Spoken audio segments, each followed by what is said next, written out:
Епидемиолошката слика со коронавирусот се стабилизираше, притисокот врз болниците се намали, но се олабавија и рестрикциите поради верските празници Великден и Рамазан Бајрам. Полицискиот час е пократок, а за празничните денови целосно укинат. Летните тераси на угостителските објекти се отворени до 22:30 секоја вечер. Граѓаните, особено младите, излегуваат, се дружат, има и групирања повеќе од дозволеното. Дали попуштањето на рестрикциите ќе донесе нов ковид бран? Најмногу зависи од тоа колку се почитуваат мерките и одредбите што се однесуваат на секој поединец, сметаат лекарите.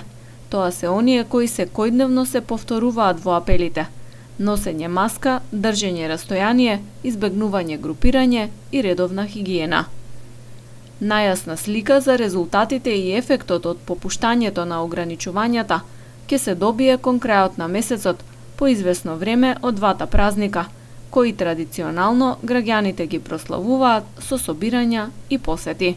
Сега ќе чекаме уште да помине Рамазан Бајрам и после тоа Великденов помина, да помини и Рамазан Бајрам и после тоа ќе ги сумираме резултатите понатака како што. Ако се зголеми бројот на пациенти, тие мерки што ги предложи владата, не дали резултат, бидејќи ако се зголеми бројот, јас што гледав доста без маски, без шета низ град за време на великденските празници, да видиме сега и за муслиманскиот празник.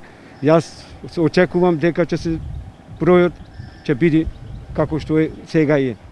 Во последната ковид статистика на Министерството за здравство, процентот на позитивни од тестирани изнесува 8%. На подрачјето на Тетово има 445 активно болни, додека на Гостиварското 289. Вкупната бројка на пациенти позитивни и суспектни на коронавирус кои се лекуваат на ефективните оддели во земјава е 883.